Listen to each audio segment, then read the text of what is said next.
കോൺഗ്രസ് അധ്യക്ഷൻ Rahul മാങ്കൂട്ടത്തിൻ്റെ arrest remand ചെയ്തിട്ടുണ്ട്. ഗൃഹമന്ത്രി എന്ന നിലയിൽ എന്താണ് എനിക്ക് പറയാനുള്ളത്? അതിപ്പോൾ എല്ലാ വശവും പരിശോധിച്ചിട്ട് കോടതി ഒരു തീരുമാനമെടുത്ത് കഴിഞ്ഞിട്ടുണ്ടല്ലോ, ഇതിൻ്റെ എല്ലാ ഭാഗങ്ങളും പരിശോധിച്ചിട്ട്. അപ്പോൾ നിങ്ങളൊക്കെ ഉന്നയിച്ച കാര്യങ്ങളും അവിടെ കോടതിയുടെ മുൻപാകെ അവർ ഉന്നയിച്ച കാര്യങ്ങളെല്ലാം പരിശോധിച്ചിട്ട് കോടതി ഒരു നിലപാടെടുത്തിരിക്കുന്നു. അത് നിയമത്തിൻ്റെ വഴിക്ക് പോവുക എന്നതാണ് അതിനകത്ത് സൂചിപ്പിക്കാനുള്ളത്.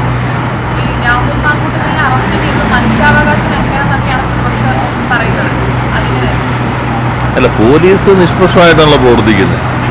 നിങ്ങൾ ലൈവ് കൊടുക്കാതിരുന്നോണ്ടാ. അല്ലെങ്കിൽ തൃശ്ശൂർ SFI ജില്ലാ കമ്മിറ്റി അംഗം ഒരു പെൺകുട്ടി സാന്ദ്രയെ പോലീസ് വെളുപ്പിനല്ലേ വീട്ടിൽ പോയി അറസ്റ്റ് ചെയ്തു. അത് ചർച്ച ചെയ്തതായിട്ട് ഞാൻ കണ്ടില്ല. അത് പോലീസ് രാഷ്ട്രീയമില്ല. പോലീസ് നിയമം നോക്കും, നിയമത്തിൻ്റെ വഴിക്ക് പോകും. ഇപ്പൊ തന്നെ ഇവിടെ തിരുവനന്തപുരത്ത് ഗവർണർക്കെതിരെ സമരം നടത്തിയവർക്ക് ഇന്ത്യയിൽ ആദ്യമായിട്ട് 124 IPC ഇട്ടിട്ടാണ് പോലീസ് കേസെടുത്തത്. ഇന്ത്യയിൽ ആദ്യമായിട്ടാണ്. ഇതുവരെ അതിന് ചരിത്രമേ ഇല്ല. അത് പോലീസ് നിയമത്തിന്റെ വഴിക്ക് പോകുന്നു. അല്ലാതെ ഇപ്പോൾ SFIക്കാർക്കെതിരെ കേസിൽ എടുക്കാതിരിക്കുക, അവരെ അറസ്റ്റ് ചെയ്യാതിരിക്കുക എന്ന് വന്നാൽ ഇവിടെ ഒരു ഭാഗത്ത് മാത്രം അങ്ങനെയല്ലോ. പിന്നെ എല്ലാ കാലത്തും ഇത്തരം കാര്യങ്ങളുണ്ട്. അതിനെന്തെങ്കിലും കുഴപ്പം അറസ്റ്റ് ചെയ്യുന്ന രീതിയിൽ ഉൾപ്പെടെ പ്രശ്നങ്ങളുണ്ടെങ്കിൽ സാധാരണഗതിയിൽ കോടതിയുടെ മുൻപിൽ ഇതെല്ലാം അവതരിപ്പിക്കുക. ഞങ്ങളെല്ലാം കേസുകളിൽ പ്രതികളാകുമ്പോൾ ചിലപ്പോൾ അടികൊള്ളുമ്പോൾ കോടതിയിലാണല്ലോ പറയാം, മർദ്ദനേറ്റിട്ടുണ്ട് അല്ലെങ്കിൽ മറ്റു രീതിയിലാണ്. അതെല്ലാം കോടതി പരിശോധിച്ചിട്ടായിരിക്കുമല്ലോ കോടതി തീരുമാനം എടുക്കുക. അപ്പോൾ നിയമത്തിന്റെ വഴിക്ക് പോകുക എന്നല്ലാതെ പോലീസ് ഇപ്പോൾ പ്രത്യേകിച്ച് ഏതെങ്കിലും ഒരു താല്പര്യത്തിന്റെ ഭാഗമായിട്ട് പ്രവർത്തിച്ച ഈ അനുഭവങ്ങളുടെ അടിസ്ഥാനത്തിൽ കാണാൻ കഴിയില്ല.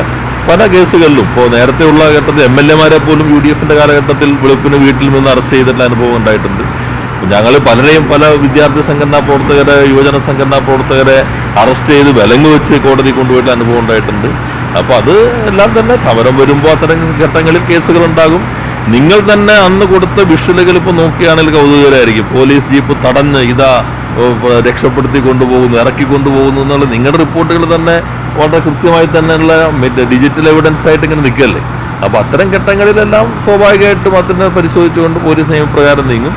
അല്ലാതെ മറ്റു കാര്യങ്ങളെ സംബന്ധിച്ച് കാണേണ്ടതില്ല എന്നാണ് തോന്നുന്നത്. പിണറായിയുടെ പോലീസാണ്, പിണറായിയുടെ ഇഷ്ടത്തിലാണ് പ്രവർത്തിക്കുന്ന ആരോപണമൊക്കെ ഇതിനോടൊപ്പം തന്നെ കോൺഗ്രസിന്റെ പല നേതാക്കളും പ്രതിപക്ഷ നേതാവ് അടക്കം ഉന്നയിച്ചിട്ടുണ്ട്. അപ്പോൾ ഇതിനെ തുടർന്നുകൊണ്ട് നാളെ സെക്രട്ടേറിയറ്റ് മാർച്ചുണ്ട്, പ്രതിഷേധങ്ങൾ അവസാനിക്കുന്നത് തുടരാൻ പോവുകയാണെന്നുള്ള മുന്നറിയിപ്പാണ്. അല്ല, ഞാൻ നേരത്തെ പറഞ്ഞല്ലോ, ഇത് അവർക്ക് വിഷയങ്ങളില്ലല്ലോ. ഈ നാടിനെ അഭിമുഖീകരിക്കുന്ന പ്രധാനപ്പെട്ട പ്രശ്നങ്ങൾ അതിനകത്ത് അവർ നിലപാട് സ്വീകരിക്കുന്നില്ല.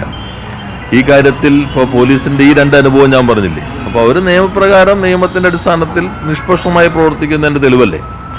പ്രതിപക്ഷ നേതാവ് തന്നെ പറഞ്ഞല്ലോ, മുഖ്യമന്ത്രി രക്ഷാപ്രവർത്തനമാണെന്ന് പറഞ്ഞപ്പോൾ പോലീസ് വധശ്രമത്തിനാണല്ലോ കേസെടുത്തതെന്ന്. അപ്പോൾ അദ്ദേഹം തന്നെ അടിവരയിട്ട് ഉറപ്പിച്ചല്ലോ പോലീസ് നിഷ്പക്ഷമായിട്ടാണ് പ്രവർത്തിക്കുന്നത്, മുഖ്യമന്ത്രിയുടെ നിർദ്ദേശപ്രകാരമല്ലെന്ന് പ്രതിപക്ഷ നേതാവ് തന്നെ വളരെ വ്യക്തമായി തന്നെ സൂചിപ്പിച്ചിട്ടുണ്ടല്ലോ. അപ്പോൾ ഈ അനുഭവങ്ങളെല്ലാം നോക്കുമ്പോൾ പോലീസ് നിയമപ്രകാരം പോകുന്നു, സമരമാകുന്നു.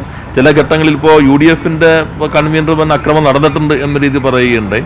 അപ്പോൾ സ്വാഭാവികമായിട്ട് അത്തരം കേസുകൾ വരും. ആ കേസുകളിൽ പോലീസ് അറസ്റ്റ് ചെയ്യും, ചിലത് കോടതി പരിശോധിച്ച് റിമാൻഡ് ചെയ്യും, ചിലത് കോടതി ജാമ്യം കൊടുക്കും. ഇതെല്ലാം ഞങ്ങളെല്ലാം എല്ലാവരും സമരങ്ങളിലൂടെ വന്ന ആളുകൾക്കുള്ള അനുഭവങ്ങളല്ലേ.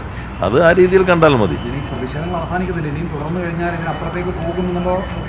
അല്ല, അതിപ്പോൾ അവർ ഏതക്രമം അപ്പുറത്തേക്ക് പോയാൽ അതിനനുസരിച്ചുള്ള നിയമരീതികളല്ലേ സ്വീകരിക്കുക പോലീസ് എന്നുള്ളത്.